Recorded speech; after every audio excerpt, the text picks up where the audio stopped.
You guys, I'm back. I'm so excited to share all the science for you.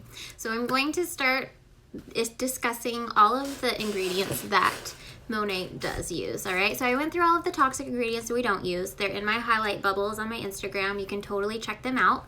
But for right now, I'm gonna go into things that we do use. So the first ingredient I'm gonna talk about is Capixyl.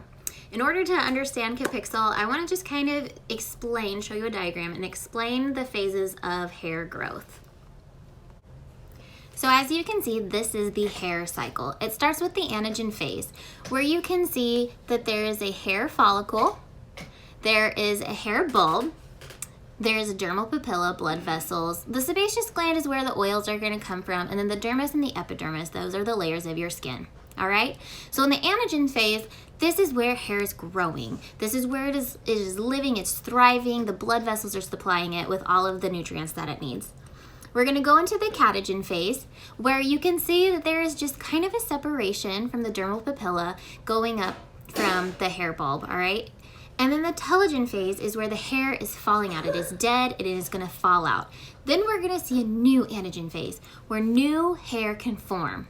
All right, some people have the misconception that once it's out and it's dead, that dies off and you can't regrow hair. That's false, okay? With the right nutrients and the right blood flow, new hair can form. It is the new anagen phase. This is just a cycle. It's just like skin cell growth. This is what happens. So what does Capixyl have to do with this growth cycle? Let me tell you. All right, so Capixyl starts out with water. It is a blend of different ingredients. So it starts out with water, that's kind of its base. The second thing is butylene glycol. Butylene glycol is really cool because we know that like alcohol can be derived in a couple different ways. There's the alcohol we think of that's like rubbing alcohol. It's really harsh on your skin, okay?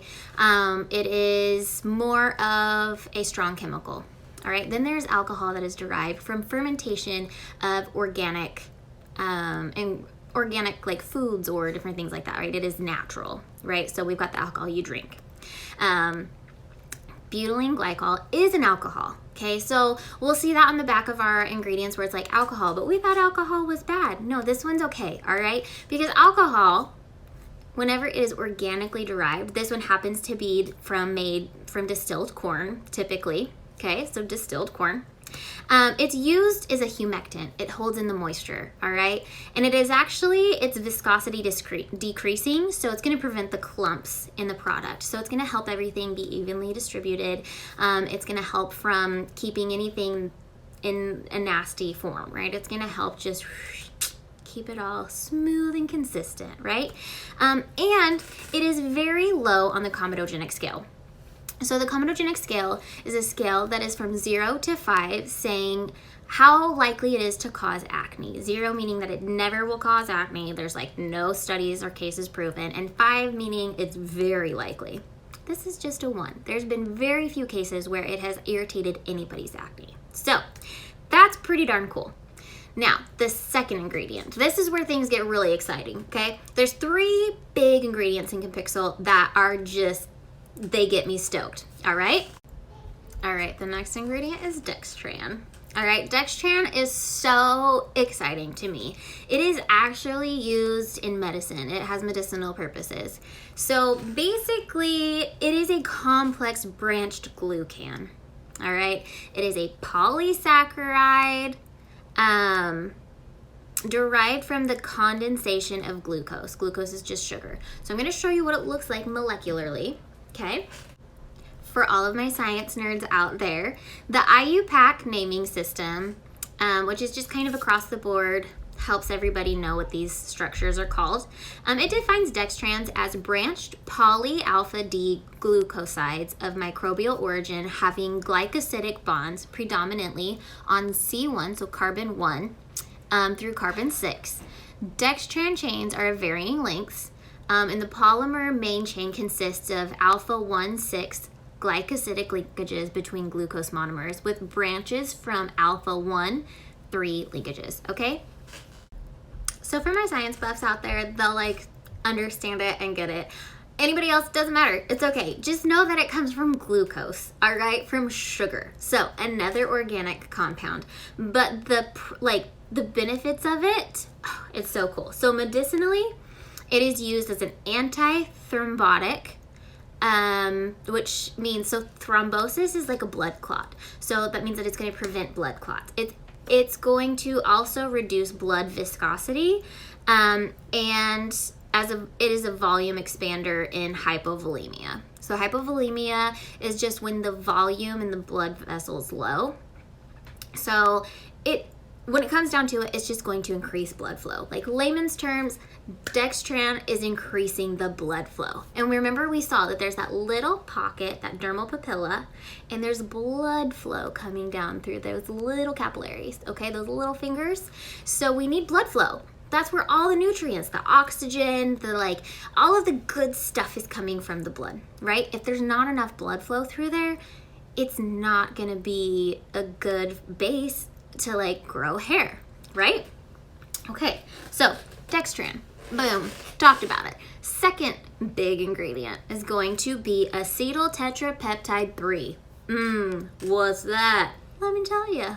All right, so it is a 4 amino acid peptide. All right, so we've heard about amino acids. We know that our body needs them. We know that they can produce them at certain points. They can't produce certain kinds. And so people are like, you hear people working out and it's like, oh yeah, I take my BCAAs. I got to make sure that I got my, amino acids here, whatever, okay?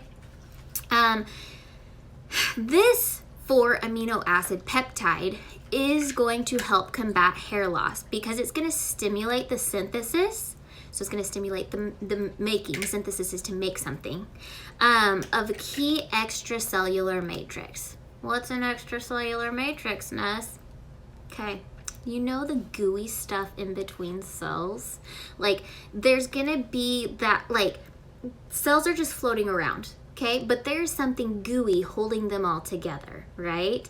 And that is like glue. So if you think of sand on a beach and you think of dry sand and you screw your umbrella in there and the wind comes, it's gonna tilt over and it's gonna probably fall out, right? Because it's just loose. It's just loose sand, right? But if you go down a little bit further where the tide has been and it's going to be wet packed sand and you screw that umbrella into that wet packed sand, the wind's going to blow and it is going to be stuck in there, right? Because it's got that gooey intracellular matrix. All right, so think of it like that. This is going to create a good anchoring base for your hair, right? It is going to help the anchoring fibrils in your skin. All right, so let me show you. This is actual slides of skin cells, all right? So I want you to focus on the A and the C, okay? So this little thin layer where this little black arrow is pointing on A, which is your normal skin, it's gonna be in the left top, there is this little thin red line, all right? That is where there's gonna be collagen. That's where the anchoring fibrils need to be, all right? This is that extracellular matrix that we're talking about.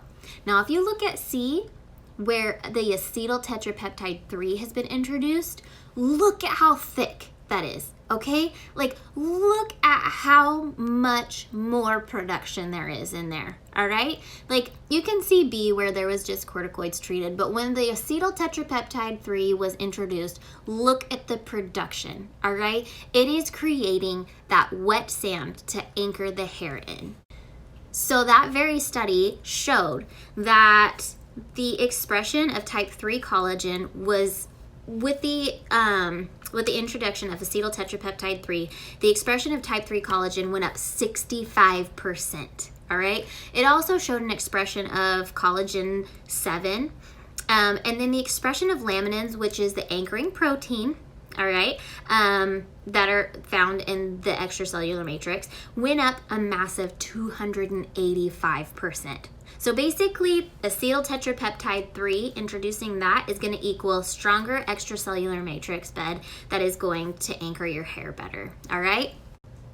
So this last ingredient is super exciting as well. It is trifolium pratense. It is red clover extract. All right, so with combination of the red clover extract and the acetyl tetrapeptide 3, it has been proven to help with hair loss. All right, so red clover extract, the amount that Monat uses and the way that it's used, it is an anti-inflammatory. It is also anti-dermatosis agent. So what does that mean? Have you heard of dermatitis? Eczema, red, itchy, flaky scalp, all of that kind of stuff, or skin? This is gonna help combat that. So this also is a natural oestrogen, all right, which strengthens hair and prevents dandruff and scalp irritation. Like, isn't this all the stuff that we want, right? So when it is used in combination with acetyl tetrapeptide 3, the two provide complete revitalization of the follicles. It improves the blood circulation. It helps nourish and oxygenate the roots, and it increases the thickness, volume, and strengthens the hair. Like, hello, isn't that all the things that we want, right? That's all the things that we want. So we know that the main causes of hair loss in genetically predisposed individuals is hormonal dysfunction, loss of proteins from extracellular matrix in the follicular bed, and localized microinflammation. Boom, boom, boom, we've combated them all. So there's just a couple other things I want you to understand about Capixyl, all right? So it helps prevent and combat DHT as well. So DHT is dihydrotestosterone, all right? So it is an endogenous androgen sex steroid and hormone.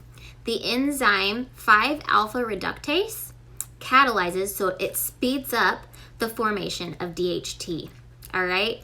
So it speeds it up from testosterone in certain tissues, including the prostate gland, the seminal vesicles, epididymides, skin, hair follicles, liver, and brain. So hair, skin follicles, we've known that, all right? So Capixyl is said to have a direct action on 5-alpha reductase, which is that enzyme that speeds up DHT, all right? So it modulates the DHT to help prevent hair follicle miniaturization.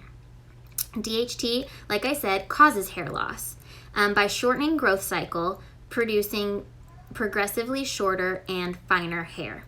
All right, so I'm going to show you a graph.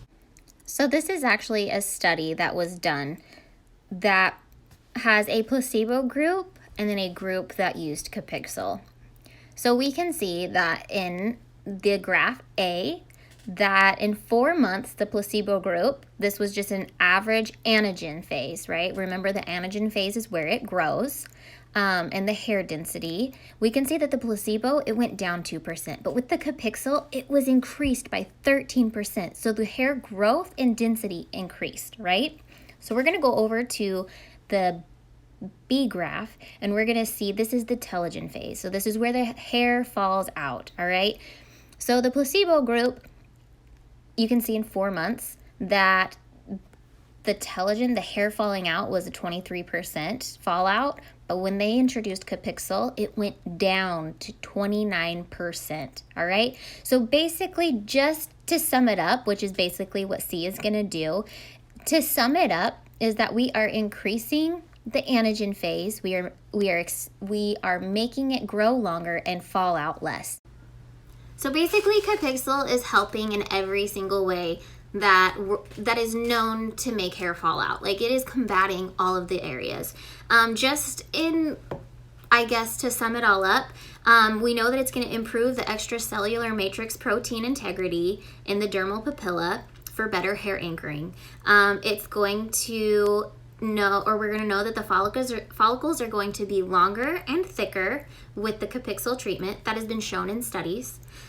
It's going to reduce damages caused by inflammation, and it all over shows an increase in the anagen stage, so the growth stage of hair. It's going to decrease in the telogen phase, so more growth, less shedding, healthier anchorage, and more blood flow into our hair, like into growing our hair. So I think it is just amazing that what Monat says that it does, scientifically it is proven, and it is an amazing product that is in the majority of our shampoos and conditioners. So if you have any questions, let me know, and I can't wait to share more with you next time.